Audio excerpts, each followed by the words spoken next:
buenas tardes, buenos días en el país que se encuentren, nos estén escuchando. Hoy tenemos una charla súper interesante. Hoy nos visita una amiga ya de la casa, de nuestra página, Colomba Nazca de Argentina, fundadora de Pañuelos Amarillos.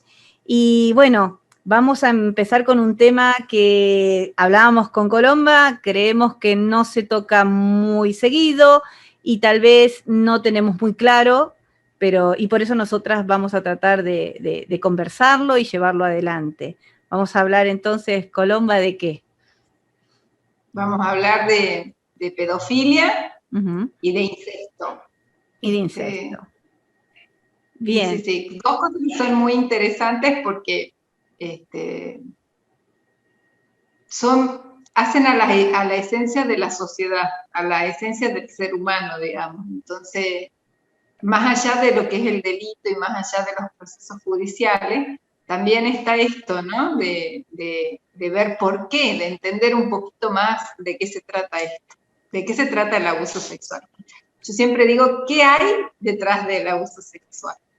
Claro, ¿qué es lo que pasa? Porque yo leyendo un poco, hablaba que el pedófilo tiene como ese deseo, esa cosa de querer estar con niños, ¿no? O sea, lo que lo seduce o lo incita es una criatura, alguien menor de edad. Eso a él lo hace sentir bien. Y entonces ahí tenemos ya un punto, ¿no? Ya tenemos, ¿es una enfermedad o no es una enfermedad que te guste o te atraiga una criatura?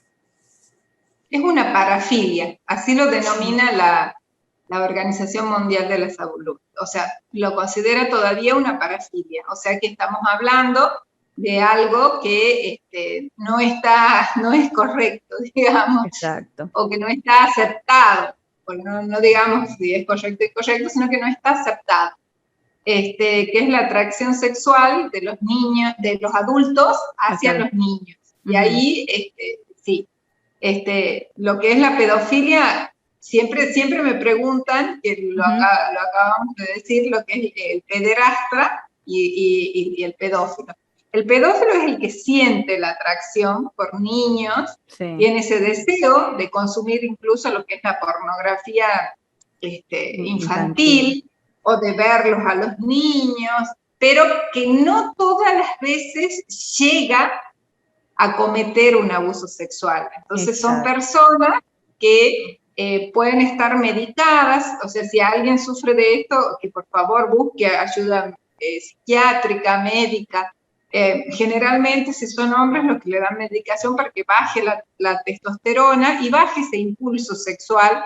Así empieza por lo menos a tener una vida más digna, digamos, que es su persecución, porque hay gente que lucha contra eso, ¿no? Y que muchas veces viene de los abusos que han sufrido en la infancia o del tipo de vida que han tenido en un determinado ambiente, quizás muy promiscuo, y que los ha invadido y no han podido tener una ayuda psicológica ni una rehabilitación. Y en cambio el pederastra, que viene de erao, que es pasión, y paides, que es de país, es la atracción por las personas jóvenes, pero que sí llega a cometer el abuso sexual. O sea que todos los imputados que tenemos a lo largo de todo el país son pederastras más que pedófilos. Lo que pasa es que hay momentos en que pueden ser pedófilos solamente y no llega a consumarse el delito, y otras veces que sí llega a consumarse el delito. O sea que siempre desemboca en el abuso sexual. Y dentro de esto, dentro de lo que son los pedófilos, o bien los pederastas, porque se mezcla, porque no todo el tiempo va a ser, quizás has visto, hay gente que tiene esta parafilia y vive con esto y convive con esto, pero nunca abusa de un niño. Exacto. No llega a cometer el daño físico, psicológico en la integridad sexual del niño. Quizás consuma pornografía infantil, o quizás vea, porque, no sé, o persiga, o los vea, o los mire, pero ahí sí podemos decirle a las mamás, que las mamás esas que sienten eso que perciben, esa intuición, ese deseo sexual de un adulto, porque algunas veces la mamá lo percibe, pero queda como eso, como como la duda, ¿viste? Porque hasta que no se comete el delito, siempre la persona que sospecha o que tiene esa intuición femenina de que algo no está bien con este adulto, queda en ese ámbito como, ay, qué loca que sos, cómo te perseguís, vos ves fantasmas donde no hay, y que en realidad hay gente, y es mucho mayor la cantidad de gente de lo que uno cree. Esa es la realidad, porque si hay tantos imputados, vos imaginás, Analía, la cantidad de gente que no ha sido denunciada, claro, que no ha sido denunciada, que lo ha cometido el abuso, pero que no ha sido denunciado. Y aquellos que sí tienen esta parafilia,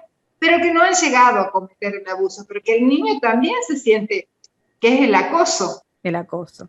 El niño también se siente acosado. Entonces la mamá que lo advierte, porque también al no existir, al no hablarse de abuso sexual, así como antes, no sé si te acordabas, Analía, hace unos años atrás, cuando nosotros éramos chicas, que nos acosaban en la calle, pasaban los albañiles y nos decían de todo, y vos tenías 13, 14 años y querías que la tierra te traiga. Sí, horrible te sentías, horrible. Espantosa. Sí, qué cosa sensación. Espantosa.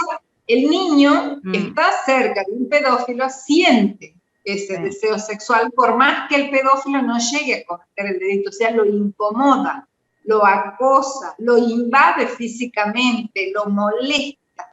Sí. Y el niño sí se da cuenta.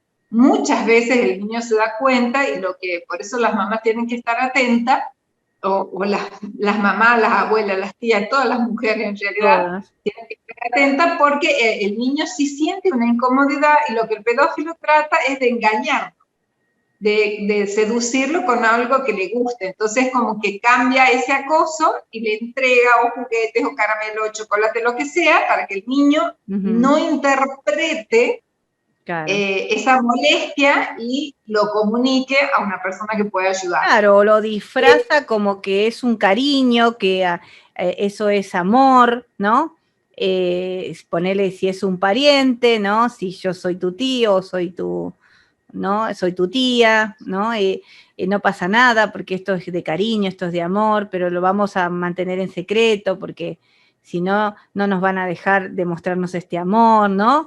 Y como vos decís, el acoso en los niños es una sensación muy fea, el ser acosado, que una manito, viste, que te toca la pierna, la forma en que te tocan la cabeza, y bueno, algunos se extralimitan y pasan ya a querer tocar zonas íntimas, y está bueno esto, poder aclarar que el pedófilo es alguien que está enfermo, porque tiene ese deseo sexual hacia los niños, y trata al comienzo de estos deseos, como vos decís, de buscar, de satisfacerlo de la manera que tenga más cercana, o si puede ver si puede ver pornografía, ve pornografía, de hecho buscan ver eso.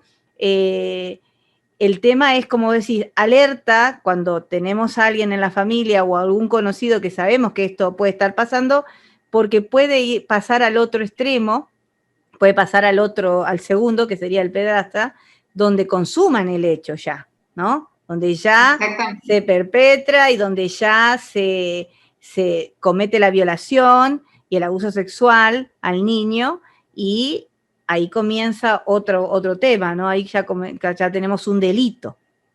Entonces, estas cosas es bueno e interesante saberlas, porque las tenemos que tener en cuenta, que, como dice Colomba, existe más de lo que ustedes creen. Hay muchos más pedófilos de lo que ustedes creen. Exactamente. Y bueno, dentro de ellos, dentro de los pedófilos, también se distinguen, está la infantofilia, que es la atracción por los niños de 0 a 5 años. O sea que dentro de ellos mismos tienen, digamos, ciertas distinciones o ciertas categorías, digamos, o ciertas preferencias o gustos. Después la hebefilia. La hebefilia es, que se llama también complejo Lolita, que son aquellas personas que le gustan los niños entre los 10 y los 13 años. Ya. Y otra que es la más común, que es la bofilia, o bólidos, que se llama, que tienen atracción por menores entre 15 a 17 años. Que esa es la más común, porque hay muchos hombres que les gustan las adolescentes. Entonces, las adolescentes que ya han tenido sus experiencias sexuales, quizás con algún amigo o con otros chicos, hay estos depredadores que se vendrían a ser gente adulta que busca estas niñas o estos niños entre los 15 y los 17 años. Sabemos que las redes de pedofilia hacen un trabajo magnífico a través de las redes de internet y van cazando y pescando niños, incluso a través de los mails. De las redes sociales, de todas maneras están permanentemente a la pesca, que antes no, antes era una persona que debía acercarse al niño y hablar con el niño, y ahora ya no, porque tienen este contacto cibernético. Entonces están rastreando niños o los están observando en parques. Me acuerdo un caso acá en Tucumán de un niñito que había conocido un adulto en el mundo acuático y este adulto lo rastreó por Instagram y se puso en contacto con él. Entonces, la casualidad ha sido que como el Instagram del nenito también estaba en el teléfono de la mamá le sonaban los mensajes. Entonces la mamá dice, ¿cómo? Y va a ver los mensajes y eran de un adulto. Entonces, con esto les quiero decir que quizás el pedófilo lo ha visto en algún lugar, que puede ser en el colectivo, puede ser en la plaza, puede ser en un parque, puede ser en el circo, donde sea, y empiezan a rastrear al papá, a la mamá, el apellido, la familia, y empiezan hasta que lo ubican al niño y empiezan a entrar en contacto con un tema que quizás se hace evidente en las redes. Por ejemplo, si a mí me gustan las ballenas, que yo busco temas de ballena. Entonces el pedófilo hace ese rastreo, esa averiguación de qué es lo que le gusta al niño y empieza como a compartir o enviar cosas con respecto, por ejemplo, que yo sea una fanática de las ballenas. Entonces empieza a hablar del tema de las ballenas, hasta que el niño nunca se dio cuenta que ya entró en contacto con una persona desconocida que no sabe quién es. Claro. Las mamás tienen que estar muy atentas a las redes que manejen sus hijos, estar muy atenta, mucha conversación, y no solamente conversación, porque el niño es un segundo donde entró ya entró en el contacto, y no sabemos dónde puede terminar. Claro. Ha habido un caso de abuso sexual en Salta, que me ha llamado muchísimo la atención, porque en este caso, el niño lo conocía, porque era su entrenador, pero evidentemente el entrenador no podía concretar un lugar de encuentro para el abuso. Entonces, ¿sabes lo que hizo? Les regaló la Play. Y a través de la Play comenzó a chatear. Que la mamá generalmente, ¿qué cree? Que está jugando algún juego y no se va a imaginar que hay una persona que está chateando con el niño en la Play. Como él tenía los códigos, evidentemente las chateaba, a través se había comprado otra Play y regaló a este niño y a través de la Play chateaba. Hasta que en la Play se puso de acuerdo con este niño para encontrarse en un determinado lugar y ahí lo abusó. Lo que te quiero decir que creo que los papás no nos damos cuenta de la dimensión de las redes y no nos damos cuenta hasta dónde pueden llegar los pedófilos y no nos damos cuenta el peligro que existe actualmente. Estas personas, hay un movimiento que surge en el año 1997, en donde se declara un día de orgullo pedófilo, que es el 24 de julio.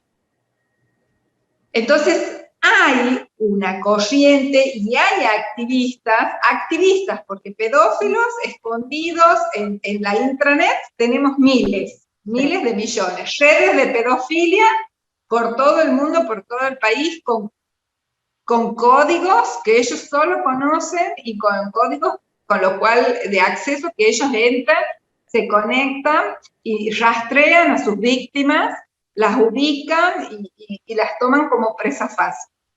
Pero aparte de eso, hay pedófilos por todos lados que están buscando niños y que se conectan a través de las redes sociales. Entonces, quizás antes era muy difícil, pero ahora es muy fácil un pedófilo entrar en contacto con un niño. O sea, pasar la barrera del hogar, del ambiente familiar, claro, donde está en resguardo, y llegar hasta la cabecita de ese niño. Y quizás mostrarle o enviarle videos que no son acordes a la edad, con lo cual ya es un abuso sexual indirecto. Exacto. Al margen de eso, Analía, tenemos las redes de pedofilia y bueno, muchas veces se ha hablado y se ha contado, hay muchas víctimas, que generalmente las víctimas de pedofilia no sobreviven, terminan muriendo. Por eso es como que no hay un testimonio fuerte, porque las redes de pedofilia son muy semejantes a las redes de prostitución. Sí. Sí. Porque hay una persona, hay un adulto que está entregando al niño, o de lo contrario, hay otro adulto o hay una red de pedofilia que tiene secuestrado a ese niño y que está haciendo un uso indebido, incorrecto, ultrajante, violatorio, semejante a la tortura, a la esclavitud sexual. Exacto. Con esa criatura. Exacto. Entonces, son dos temas que se entrelazan. Yo hace un año, 2 años quizás había leído de una chica que es una sobreviviente, porque realmente ha sobrevivido a todo eso, que contaba cosas terribles, de fiestas de adultos donde llevan niños para que él quede como un extra, como una cuestión lujosa dentro de la fiesta, para que sea accedido por el que desee. Por diferentes personas. Y también hemos visto un video de un niñito que contaba que, bueno, que era el progenitor el que hacía las fiestas, donde él estaba y había muchísimos adultos en esa fiesta y él sangraba. Y con una cucharita se juntaba su sangre y todos bebían de esa sangre. O sea que detrás del abuso sexual hay otros ritos, otros rituales, sí, que no son de conocimiento de la gente normal, de la gente común, que no le ha tocado investigar o ver estos temas, y que siempre yo digo, ¿qué es lo que hay detrás de cada abuso sexual? No es solo abuso sexual, sino que hay otras prácticas y otras creencias que tienen las personas o grupos de personas o logias, sí, o rituales de sectas que toman a estos niños. Entonces, bueno, es un tema como que es muy peligroso, pero que bueno, es un tema que vale la pena hablarlo, porque nunca nadie sabe cuándo le puede pasar a tu hijo sin que... Sí, es como lo que vos estás contando, es verdad, esto de que no tenemos ni la dimensión de lo que va atrás de ese acto del pedófilo que pasa a pedrastra, que ya pasa a abuso sexual, a violación. Fíjate vos, hacer ritos, porque si uno se investiga un poco, mira un poco en internet, hay muchos casos y, como vos decís, testimonios de adolescentes que han contado que desde niñas o de adolescentes hacían como ritos con ellas en realidad, ¿no? La parte sexual era la base del ritual, pero venía todo acompañado de actos mucho más perversos, como el de juntar con una cuchara la sangre del niño que se desangra por el acto brutal que fue sometido, niñas que son quemadas o son selladas con fuego, como si fueran animales, ¿no? Redes para que se sepa que esa niña pertenece a tal red de pedofilia. Esto también de que estamos ahora con estos medios, la internet y todo lo que se puede difundir de una manera tan automática. Imagínate, nosotras estamos de un país a otro automáticamente, en vivo, así, lo que es esto, que lo trabajan de una forma y no van a parar, o sea, no van a parar. Nosotros somos los que tenemos, o sea, la sociedad moral, el que tiene moral, es el que tiene que empezar a defender, es el que tiene que empezar a ver esto. Y en esto nosotros no solo las mujeres, estamos hablándole a los hombres de bien también, ¿no? Le estamos hablando a los padres, a los tíos, a los hermanos, a los abuelos, a los amigos, a quienes también puedan percibir esto. Si tienen un contacto, un amigo, alguien que ustedes están viendo este tipo de personalidad, ¿no? Que le gusta a un niño. Porque si yo estoy con un amigo, por ejemplo, yo soy hombre y estoy con un amigo tomando algo en algún lado y pasa un niño y mi amigo dice, mirá, o una nena y se saborea o lo que sea, eso no es normal. Déjenme decirle que no es normal, no está bien, y no deberían sumarse nadie ni al chiste, ni al, no, mirá, pará, así tuviera la nena 12 años, ¿no? Esos Claro. actos O sea, son tener actitudes... en cuenta. Exacto, son actitudes perversas, son actitudes que llevan a la perversión. Entonces, no debemos ser cómplices de estas cosas, porque es ser cómplice de estas cosas. Y los niños nos dan a nosotros muchas señales,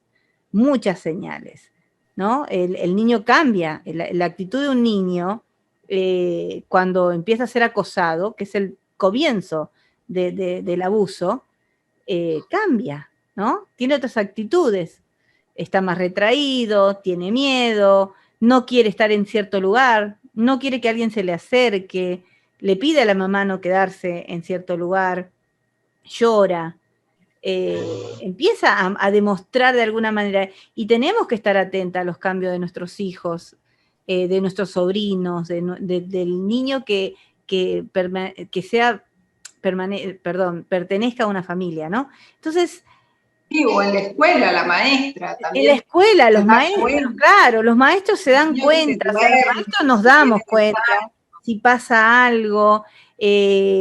Hay mucho que nosotros tenemos que observar, ¿no? Y como contaba hoy Colomba con respecto a los videojuegos, yo quedé como sorprendida cuando empecé a ver que a través de los videojuegos estaban captando niños y adolescentes, ¿no? Fíjate vos el ingenio, como le quieran llamar, pero buscan de todos los medios para poder acceder a una cita, a un encuentro para poder llevar a cabo el delito, ¿no? Entonces nos demuestra que esto no va a parar, nos demuestra que esto va a continuar, pero algo tenemos que hacer nosotros como sociedad. Y es tratar de transmitir a través de lo que estamos hablando hoy con Colomba, que se sepa la diferencia para entender que no es cuando se llevó el acto sexual con el niño, ahí tenemos un problema. No, el problema lo tenemos antes. Antes, ¿no? Exactamente, antes, cuando ya lo empieza a acosar, lo molesta, o empieza a seducirlo, o empieza a recibir regalos, halagos, toda una serie de actos que desarrolla el pedófilo, sí, hasta que logra obtener la confianza de la familia y del niño. Es un trabajo que es realmente titánico, porque tiene que engañar a todos. Y esto de que muchas veces muchas veces dicen cosas pero se pronuncia, hay que estar muy atento a las palabras. Cuando uno empieza a hablar de abuso sexual, ellos empiezan a aparecer, salen a la luz. Lo que pasa es que si uno no habla de abuso sexual, no lo tiene en cuenta, no lo trata como una problemática social, como una problemática de las sociedades modernas, digamos así, porque siempre ha existido, pero antes no salía a la luz. Las mujeres no podían denunciar abuso sexual y no podían denunciar violencia de género. Claro. Vos has viste, Analía, en España, el movimiento que hay de mujeres que luchan para salvar a los niños, para que los protejan, para que la justicia escuche las denuncias de abuso sexual, para que le crean. Sobre todo para que le crean, porque algunas veces el niño lo dice y en la propia casa no se le cree, no se entiende, o no se escucha, digamos. Sí. Bueno, sí, eso es así, es complicado. Los niños hay que tener algo bien claro, que los niños, y estamos hablando de diferentes edades, pero hablemos ahora de niños muy chiquitos, ¿no? Pongámosle un niño de 4 años, 5 años. El niño hay muchas cosas que desconoce. Y sobre todo con lo que tiene que ver con lo sexual. El niño desconoce absolutamente todo, no tiene ni idea que existe la relación sexual, no tiene idea, todavía ni sabe que es un pene, ¿no? Solo para orinar, pero no sabe para qué sirve, no sabe que la nena tal cosa, o sea, esas cosas los niños no las tienen en su cabecita, porque no sé, pero ¿qué pasa cuando un niño nos está contando que le pasaron cosas en sus partes íntimas, cuando nos puede contar qué le dijeron o cómo lo tocaron. ¿Por qué no creerle a un niño? El niño no puede inventar esas cosas. Vos sabés que, Analia, que hay muchas teorías. Una de las teorías es la teoría que tiene Elizabeth Loftus, que es una mujer que se dedicaba a hacer pericias. Y en esas pericias ella ha hecho como una estadística y una recolección de pericias de personas que sufrían accidentes de tránsito. Y cuando volvían a las entrevistas en la justicia y le preguntaban de qué color era el auto, rojo, verde, nunca recordaba. Le preguntaban si iba por la izquierda, por la derecha, y no podían recordar. Entonces ella con eso, y digamos que en eso, ayudando a Richard Gardner, ¿por qué? Porque el proceso judicial es un proceso que tiene muchas pruebas, o sea, donde se supone que hay que probar la culpabilidad o hay que probar la inocencia. Entonces, los peritos criminalísticos, los peritos forenses, escuchan mucho estas voces de tengo que conseguir la prueba, tengo que ver esto, y ellos lo llevan al caso del abuso sexual y dicen, ¿cómo? Si que tenemos estas estadísticas, que nadie se acuerda de qué color era el auto, por qué calle iba, ¿cómo el niño va a recordar? Bueno, le quiero decir que ese yo sí te creo es para tirar por tierra esto de que necesitamos una prueba y que necesitamos una pericia. El niño se acuerda, y se acuerda perfectamente. Puede ser que bloquee temporalmente para poder sobrevivir cuando no habla, pero cuando el niño habla, el niño sí recuerda lo que le ha pasado. Y si no lo recuerda durante su adolescencia, y viene la pregunta y dices, no, yo no he sido abusado, cuando es más grande sí recuerda. Eso sale, en un momento sale, a través de, digamos, de atención psicológica o psiquiátrica, el abuso sale, tiene que salir, porque hay muchos indicios, hay muchas secuelas que han quedado en evidencia. Una mamá que oculta el abuso, que no le cuenta a su hija que ha sido abusada porque ya se olvidó, y ay, qué bueno, se olvidó, no crea que está haciendo un favor, todo lo contrario, porque es un tema que hay que hablarlo. Y los niños que hablan, y las mujeres que hablan, aun cuando son grandes, se sanan. Es el principio de la sanación. Exacto. Entonces, las teorías, y ese yo sí te creo, es como diciendo, lo que vamos a hacer valer es la voz del niño. Eso que vos decías, un niño no puede contar cosas que no le han enseñado o cosas que no las ha vivido. Exacto. Y lo que quiero decir a todas las mamás, que es tan traumático que por más que sean pequeñitos, que tengan 2, 3 años, recuerdan perfectamente lo que le ha pasado. Y cuando son más grandecitos, no pueden poner en palabras. Siempre que tengan una asistencia psicológica adecuada, que no los callen, que no los silencien, que no los repriman, porque lo que más necesitan ellos es contarlo 100.000 veces, 80.000 veces, algunas veces cuando el niño ve un hecho traumático, lo repite y le cuenta todo, y viene la abuela y le cuenta a la abuela, y a todos les cuenta. Déjenlo que cuenten, porque es la forma que ellos tienen de expresarse, y es la forma que tienen de poder comenzar a sanar. Exacto. Y que los escuchen y que les crean. Eso es lo más importante.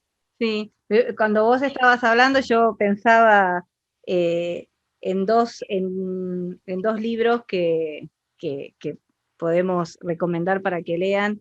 Uno es, hace un tiempo, una periodista mexicana llamada Lidia Cacho sacó a la luz una red de pedofilia impresionante entre su país y otro país, donde tenía todas las pruebas y demás, y a este libro lo llamó Los demonios del Edén, y ahí cuenta, ahí tiene nombres, ella todo, ¿no? Eso le costó también casi la vida, de hecho hasta el día de hoy está amenazada, vive con un chaleco antibalas, estuvo detenida, la torturaron, o sea, le costó, pero aún así sacó el libro a la luz, contando esta red de pedofilia, y donde hay testimonios de niños contando lo que les hacían o a dónde los llevaban. para fiestas, como hoy contabas vos.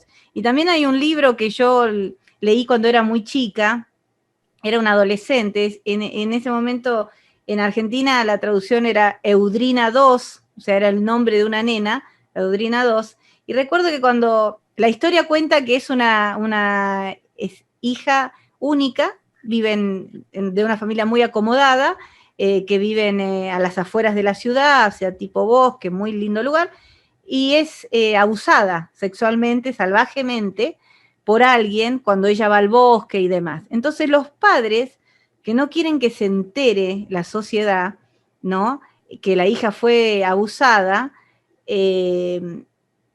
lo que hacen, creo que la nena tenía entre 10 y 12 años, tratan de cubrir todo eso, ¿no? El libro te cuenta claramente cómo la bañan, cómo la madre la cambia, todo, y le empiezan a hacer como un tratamiento, la medican y todo para hacerla olvidar lo que había pasado, que de hecho lo olvida, pero le vienen esos flashes de vez en cuando, y le ponen Eudrina II, o sea, hacen de cuenta que es la hermana que murió, la anterior murió, le cuentan que tuvo una hermana que murió, ¿no? Y que ella le pusieron, vino después y le pusieron Eudrina, igual que a la hermana, y quieren que su vida comience de nuevo, ¿no? Por eso se llama Eudrina II. Estaba tratando de buscar el título que aparece, tiene otro título para que lo puedan encontrar. Es una historia muy interesante, pero es un poco lo que la sociedad hace, el ocultar el secreto familiar de que no queremos que se sepa que en la familia hubo un abuso, y está muy bien descrito en este libro porque ella al final termina recordando todo, porque tarde o temprano esos flashes, esas pesadillas que ella tenía, claro, terminó, ella va creciendo y es cronológico, como hablábamos una vez con Colomba, que el abuso tiene una cronología también, la sanación tiene una cronología, vamos pasando por muchas etapas hasta que llega un momento en que todo se descubre y sale a la luz, y es imposible detenerlo. Ahora después está en nosotros mismos si queremos salir a contarlo al exterior o no. Muchos de nosotros hemos decidido decir sí he sido abusado y pasó esto y esto y esto, para poder transmitirle al resto del mundo de que esto existe, que me pasó y cómo lo superé o cómo lo estoy superando, ¿no? Y este libro es muy interesante en ese sentido. Después te lo voy a pasar bien para que de hecho... Hay otro libro también que se llama Cicatrices, que es realmente, es un libro que te hace cambiar la mirada del abuso porque son cuentos de distintas víctimas, lo que sienten las víctimas. Y es impresionante porque salen emociones y sensaciones y cuestiones así que vos nunca, o sea, uno puede, yo como mamá de una víctima, uno puede imaginarse el dolor o puede pensar que duele tanto o puede ver el dolor en el otro, pero no cuando ellos lo cuentan, ¿no? Cuando ellos cuentan esas historias así reducidas, salen emociones y salen sensaciones y salen sentimientos que creo que nunca se nos ocurre, ni se nos pasa por la cabeza lo que realmente siente una víctima. Sí, bueno, lo acabo de encontrar, es Mi Dulce Eudrina, aparece acá, o en Amazon lo van a encontrar como Mi Dulce Eudrina, que es de B.C. Andrews, pero muy interesante, y también Los Demonios del Edén es muy interesante, porque tenemos que tomar conciencia, porque tenemos que saber que esto sucede, porque tenemos que entender que es de gravedad, y que estamos en un SOS actualmente. Tenemos que hacerlo visible, tenemos que hablarlo, lo tenemos que desmenuzar y lo tenemos que explicar, porque es la única forma. Si a alguien le sirve... La única forma de ayudar. Exacto, es la única manera en que podemos ayudar, porque, o hablábamos hoy, es tan grande la red que hay, es tan grande, y ellos son tan meticulosos en sus claves, en sus cosas, para que no entremos en terreno, pero nosotros que sabemos un poco el tema, o los que hemos experimentado y hemos pasado por la desgracia de tener que haber padecido el abuso, no podemos callarnos, necesitamos que lo sepan, necesitamos que se protejan, que no solo las madres, hoy hablábamos del concepto madre protectora y me gustó mucho, Colomba me decía que la habían corregido con respecto al, siempre nos dicen las madres protectoras, pero contanos eso porque está muy bueno, Colomba. Esto le tengo que agradecer a Esther Ruiz, que es española, y ella me dice, bueno, nosotros preferimos otro concepto porque sabemos que en Argentina está el concepto de madres protectoras, pero nosotros preferimos el de mujeres madres, porque antes fuimos mujeres, somos madres que defendemos y después seguiremos siendo mujeres para evidenciar todos estos delitos, ¿no? Para evidenciar toda la problemática que sufren las mujeres en cuanto al cuidado, las horas de trabajo que tiene una mujer, lo que implica para una mujer cuidar y proteger a sus hijos, ¿no? ¿No? Como conversábamos hace rato, Analía, cómo cuando te quedas sola, lo que cuesta sostener económicamente un hogar, darle a los niños todo lo que los niños necesitan. Realmente las mamás trabajan muchísimas horas para sostener un hogar y son muchas las horas de cuidado y son muchas las horas de dedicación para que sus hijos estén bien. Entonces, no tener perspectiva de género cuando se habla de algún tema quiere decir no ver todo lo que hace una mujer en todas las horas del día y todos los años que dedica a la crianza, al cuidado, al trabajo, que son muchísimos. El desgaste se nota y se siente, entonces esa es la perspectiva de género y este concepto de mujer madre, ¿no? Que le damos las gracias a Esther Ruiz que nos ha enseñado este concepto a las argentinas. Sí, me gusta ese concepto porque, por ejemplo, en México son la mamá luchona, ¿no? Le dicen la mamá luchona. Entonces, sí, somos mujeres ante todo y somos madres por elección, muchas de nosotras, y en ese camino que no es tan fácil, que no es que no es de un día para el otro, que vamos aprendiendo a través de los años a ser madres, porque no es que porque somos madres, o sea, tuvimos una panza y ya me hice todo, no, la vida nos va enseñando cómo ser madre, y sobre todo cuando te pasan cosas como te pasó a vos, Colomba, tener que enfrentar a la mitad de la crianza de tu hija una situación como esa, es replantearse muchas cosas y volver a ver cómo puedo manejarme como madre, porque y aunque no te hubiese pasado, pasa cuando crecen los hijos, ¿no? La adolescencia es diferente, cuando tiene 8 años es diferente, cuando tiene 20 es diferente, entonces siempre estamos ahí proyectándonos como madre, entonces no podemos embarcarnos o ponernos en un cuadrito solo como madres protectoras, porque ¿dónde queda la mujer? ¿Dónde queda esta mujer que lucha por la sociedad o que tiene valores, que es moral y que necesita de alguna luchamos manera... por otras, Claro, tenemos otras causas. Por otras mujeres, y por otras mujeres que están atravesando situaciones tan gravosas, ¿no? Porque las mujeres cobran menos, son maltratadas en los trabajos muchas veces, no tienen el reconocimiento que corresponde, no van a dejar su trabajo, entonces tienen que soportar situaciones que muchas veces van en contra de su persona, o las denigran.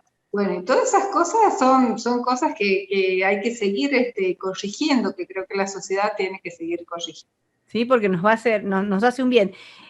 Hablamos un poco de la pedofilia para que abramos los ojos y tengamos en cuenta que comienza de una manera muy sutil, con un comentario, con algún gesto, con alguna cosa, y puede llevar a un delito muy grave. Pero también habíamos hablado con Colomba de otro tema, que se está, en Europa sobre todo, está saliendo a la luz muy fuerte. Las españolas están trabajando muy fuerte. Sobre todo, bueno, en Francia también. En Francia fue donde encontré los primeros informes hace no más de un mes de acusaciones, pero en masa, están saliendo en masa. No, que salió una a decir, no, tal cosa. No, están saliendo grupos enormes a decir que como que es una normalidad y estamos hablando del incesto. Y hay mucha gente que no sabe lo que es el incesto. Sí, el incesto en realidad es cuando se permiten relaciones sexuales entre miembros de la familia. entre miembros consanguíneos, que puede llegar hasta los primos, ¿no? No es solamente el padre, los hermanos, sino, y se lo naturaliza como algo de que está bien. ¿Por qué? Porque hay consentimiento. Puede haber habido un abuso sexual en la infancia para enseñarle al niño este tipo de conductas, y después termina siendo normal, porque, digamos, no se lo violenta, sino que aparentemente parecería consensuado. Claro. Las víctimas de incesto cuentan de las depresiones terribles que tienen, de sus problemas mentales, son insoportables. Dentro del incesto también entra el padrastro, no queda fuera porque es dentro de ese grupo familiar reducido, en donde trata de normalizarse, que todos tienen relaciones con todos, digamos.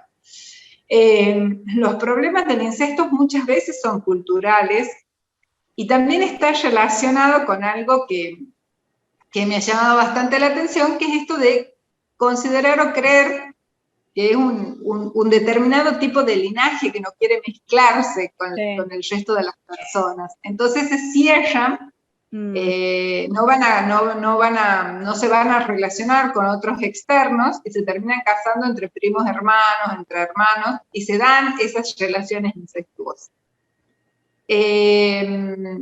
Lo normalizan al punto tal que creen, no hay en su mente, no se concibe como delito, pero en la mayoría, hay muy pocos estados que lo permiten y que no lo sancionan, pero en la mayoría de los países, en la mayoría de los estados, es castigado, es sancionado por la ley.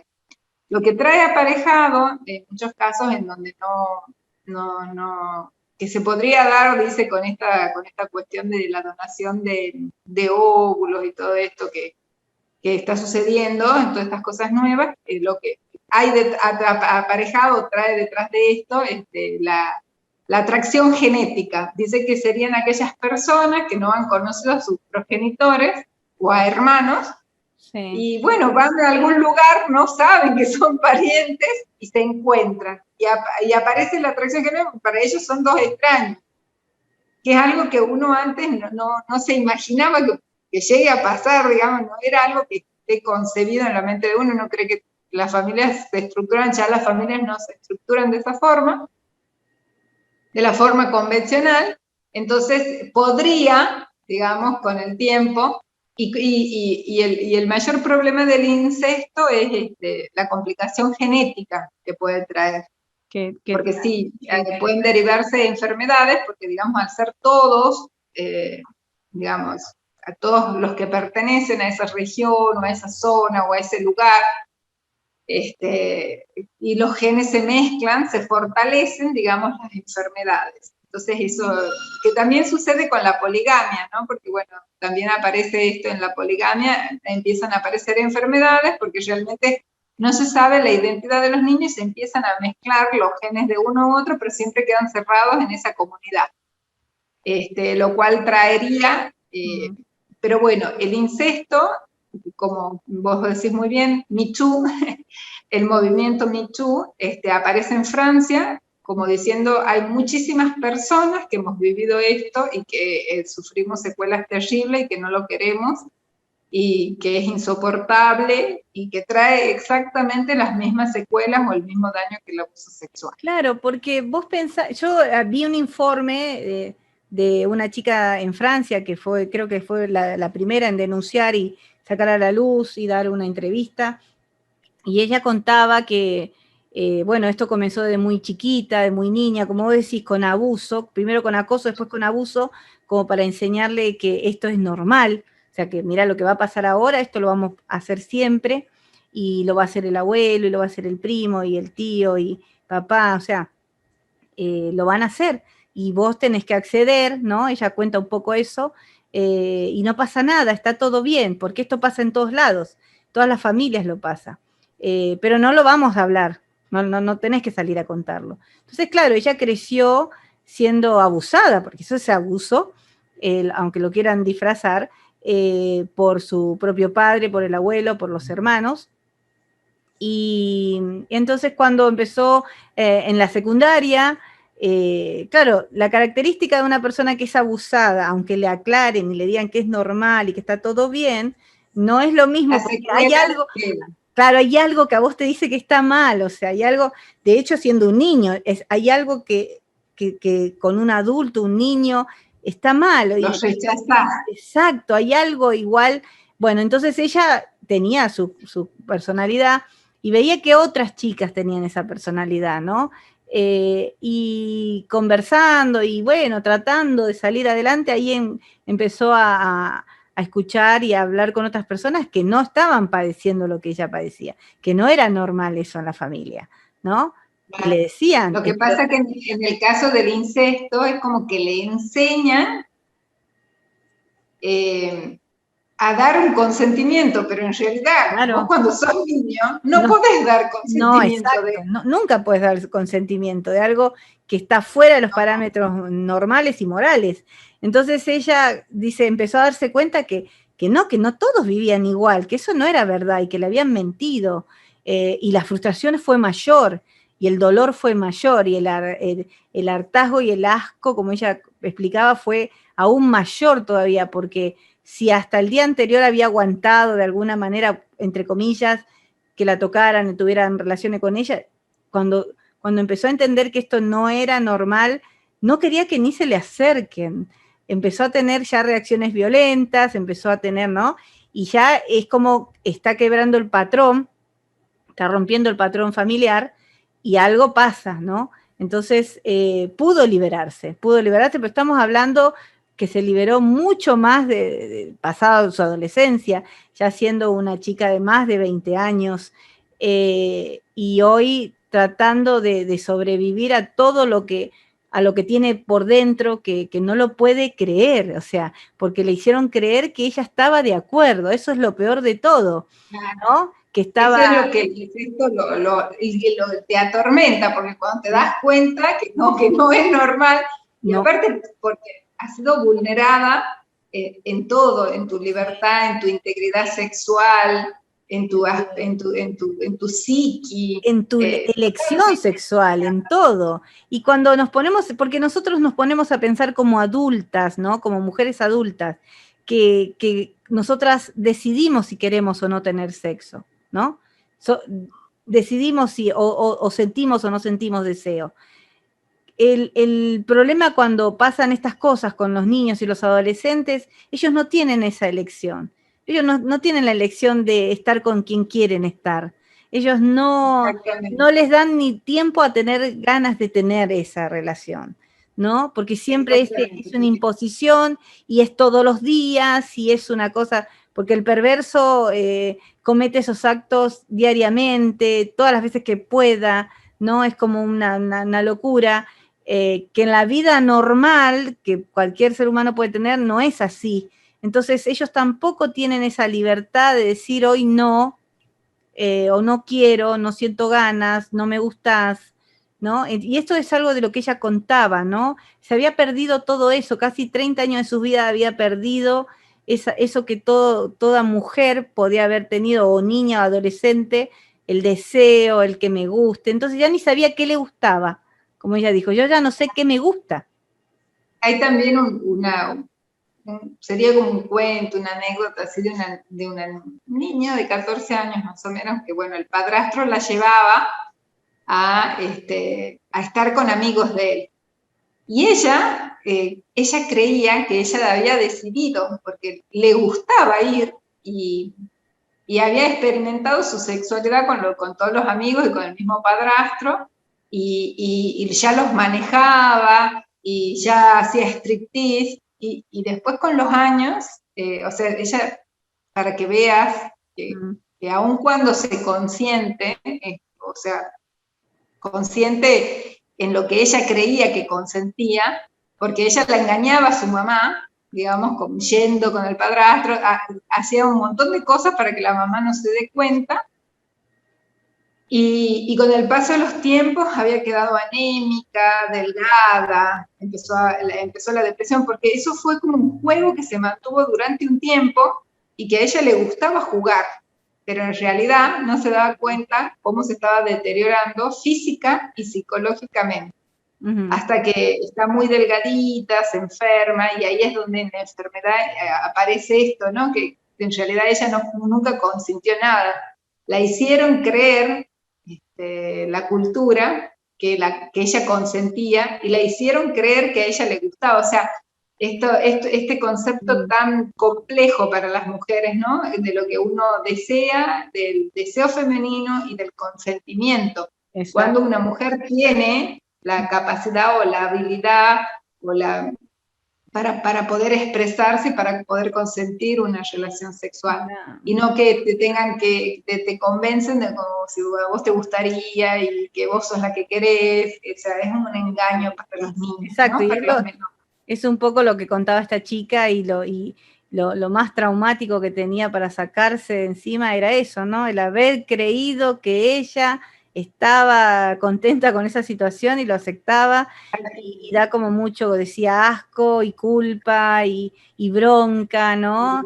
De tanto sadismo que tienen, tanta falta de consideración hacia el otro, para satisfacer necesidades propias, y hacerle creer a un niño o una niña desde muy chiquito que eso está bien, que es normal. O no tan chiquito, ¿no? También adolescente, pero menor de edad.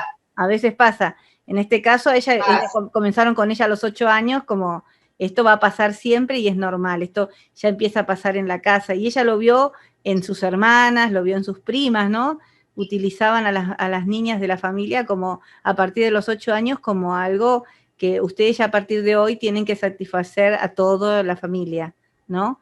Y como ella lo veía con todas, era normal, ¿no? Hasta que empezás a salir un poco al mundo, cuando te empezás a expresar un poco o a hablar con alguien o a encontrar algunas diferencias, ahí descubrió que esto no era así, ¿no? Pero salir de este círculo o de estas cosas es muy difícil. Es muy difícil, y más cuando todavía seguís siendo un adolescente que está a cargo de la familia. Y que y lo único que te salva es hablar. Exacto, exacto. Es hablar. Exacto. Quizás los pedófilos no lo entienden o nos quieren callar, pero lo único que te salva en esta vida, cuando vos estás en una situación de familias incestuosas, de familias pedófilas, de gente que abusa sexualmente, es como la prostitución, como la trata. Lo único que te salva es hablar. Es hablar, exactamente, es lo único. Yo pensaba al pedófilo, a los familiares de los pedófilos, a todos los que lo cubren, a todos los que están ahí encubriendo todo esto, claro que no quieren que hablemos, no quiere que nadie hable de este tema, porque no quieren que salga a la luz y nos enteremos, se entere todo el mundo lo enfermo que están. Pero para nosotros es una sanación, entonces necesitamos hablarlo. Y es una sanación para la madre, y es una sanación para el niño, es una sanación para todo aquel que quiera apoyar y ayudar, es sanador, aunque duela. Y es la posibilidad de rehabilitarte. Exacto. Que es como la persona que es adicta. Si tiene su adicción, no recibe ayuda. Sí. La víctima, mientras no habla, no la podemos ayudar, porque no sabemos lo que está padeciendo, lo que está sufriendo. Recién cuando habla, empieza su sanación, su rehabilitación, y recién pueden aparecer las personas que la pueden llegar a ayudar. Sí. A mí me pasó algo muy, y esta es la primera vez que lo voy a contar. Yo tuve siempre un sueño recurrente, y desde muy chica hasta hoy adulta. Yo hoy ya tengo 48 años. Siempre en los sueños aparece algo que yo nunca veo. No existe, no está. Yo no lo veo, pero está. Y me persigue o se me aparece, pero yo no lo puedo ver, pero yo sé que es alguien, ¿no? Es como como las películas que hay espíritus y no los ves, de terror. Y es tanto mi miedo, tanto, que yo en lugar de donde yo esté, yo corro. Trato de esconderme, trato de hacerme chiquitita, invisible. O sea, en el sueño uno maneja muchas cosas, entonces yo siempre termino escapando y escapando, pero con un terror impresionante, y eso se convierte en pesadilla y es lo que no me ha dejado dormir desde toda la vida. Pero últimamente me pasó 2 noches seguidas, el mismo sueño, o sea, la misma temática de sueño, pero que enfrenté, ¿no? No lo veo, pero me paré y me le puse de frente, no corrí.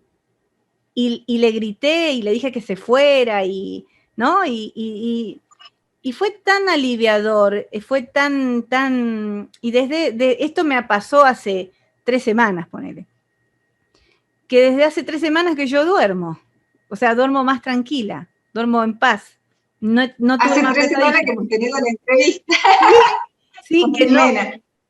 claro, y que no tengo pasa que pesadillas, ¿entendés? Entonces sentí, y se lo comenté a mi esposo, sentí como una sanación, sentí como que no tengo que correr más, ¿entendés? Que no me tengo que ocultar más.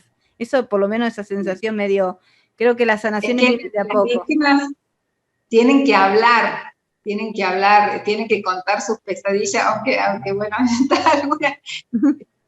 nos cansamos de escuchar porque muchas veces es la misma, o sea, al que está afuera le da la sensación de que es siempre la misma pesadilla, pero tiene que contarla, tiene que contarla, y tiene que hablar de abuso, y tiene que hablar, y tiene que tratar el tema, y empieza el desbloqueo, porque es algo que está bloqueado, porque es algo que es malo, que el inconsciente lo oculta, lo tapa, y a medida que vos vas hablando, y que seguís hablando el tema, y que tenés espacios para compartir, y tenés espacios para contar lo que te pasó esta semana, que no has podido dormir, o que te ha dolido acá, que esto, y que vos sabés que de dónde viene, y el dolor de dónde, ya está. Ese lugar de espacio donde uno puede hablar, es lo que te va sanando. Parece una tontera, pero es enorme, porque Pero la verdad que la víctima no tiene dónde hablar. Lo cuento como experiencia para que si nos está escuchando alguien que seguramente haya pasado por lo mismo, sienta que es un proceso que lleva mucho tiempo, pero que desde mis 5 años hasta hoy, mis 48 años, pero que he ido sanando de a poco, gracias a la ayuda de muchas personas, pero también gracias a poder tener esta cosa de poder hablarlo. El haber conocido a Colomba, por ejemplo, fue uno de los impactos más grandes que yo he tenido.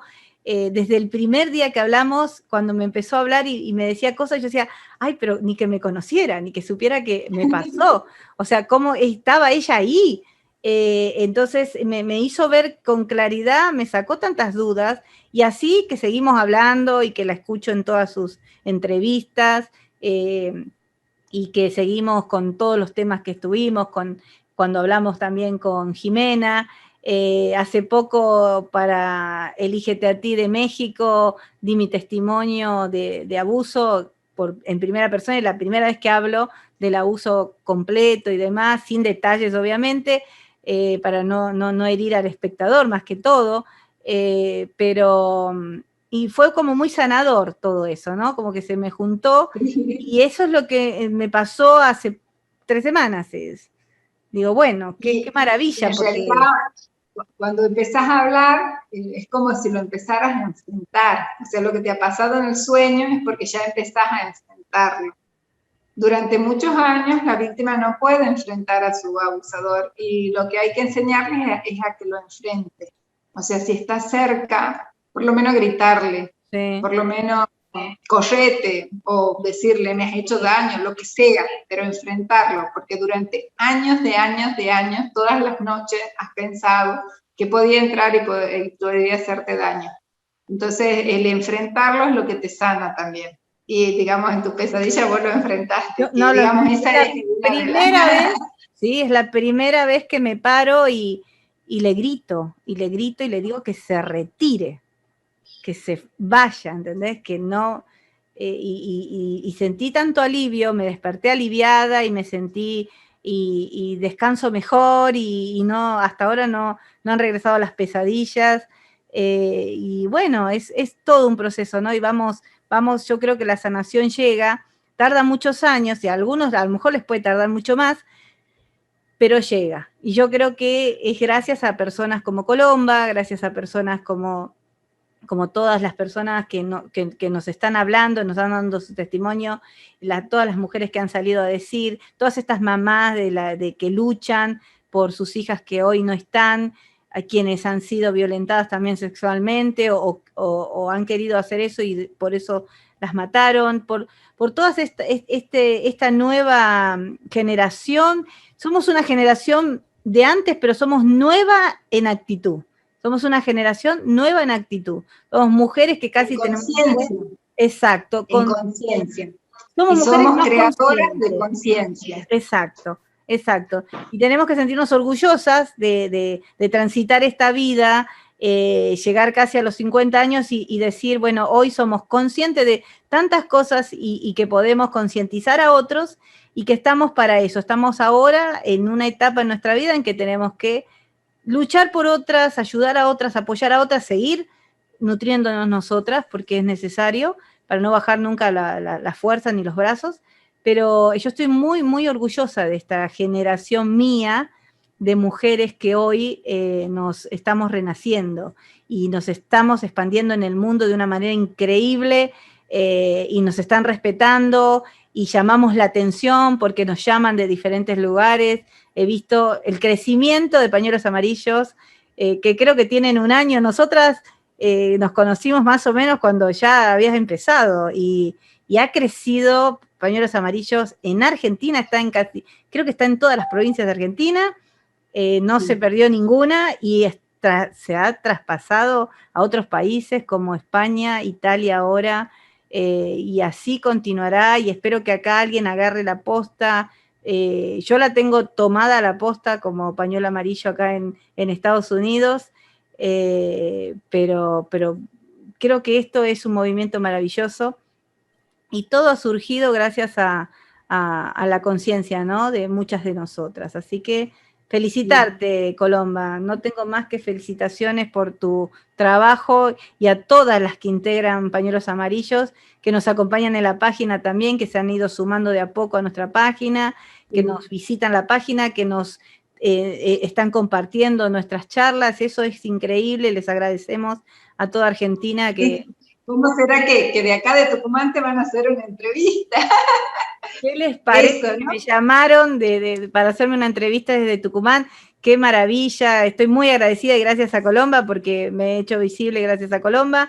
Así que bueno, seguimos trabajando y contándole al mundo que nosotras sabemos de lo que estamos hablando, tenemos propiedad para hablar de lo que hablamos, somos mujeres que hemos experimentado lo que estamos diciendo, y de otros temas también, del abuso doméstico, del abuso en otros sentidos, los hemos padecido, nosotras el económico, hemos padecido muchos abusos a lo largo de nuestras vidas y nosotros sabemos de lo que estamos hablando.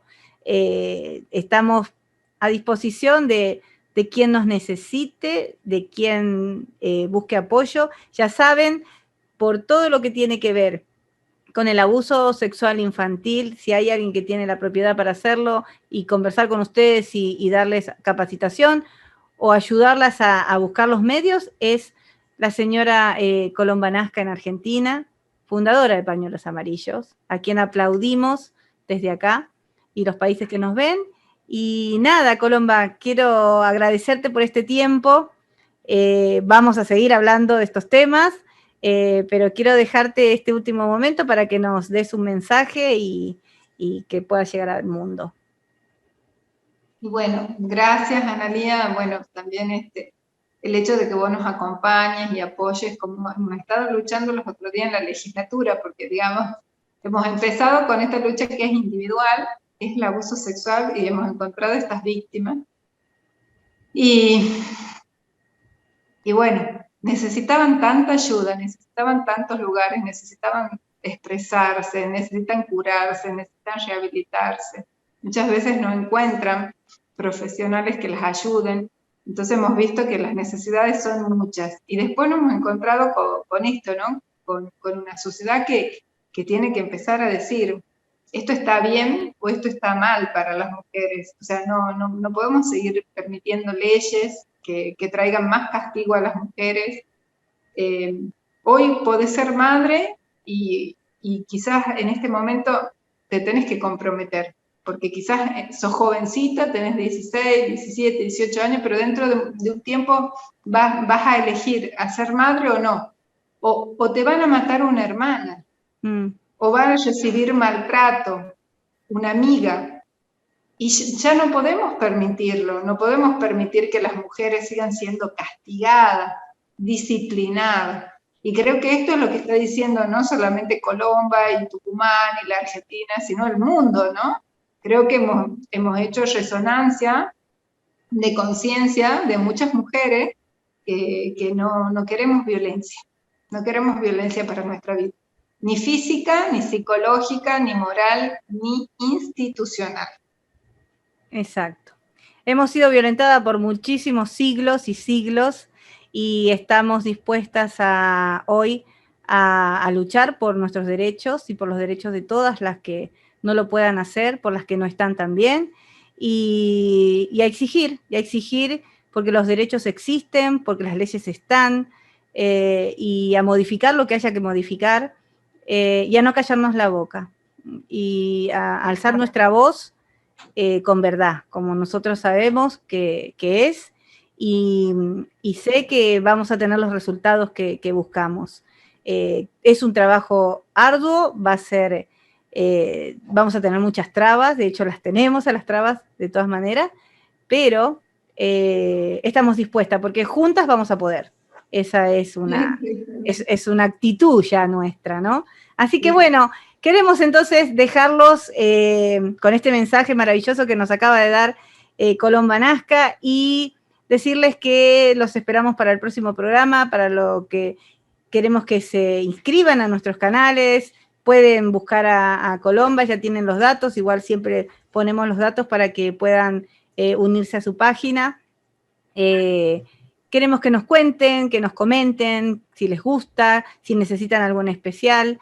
Aquí estamos nosotras para lo que necesiten. Así que, como siempre, les dejamos un cálido saludo a todos en el lugar que se encuentren. Muchísimas gracias, Colomba, por este tiempo. No, gracias a usted. Chao. Bye, bye.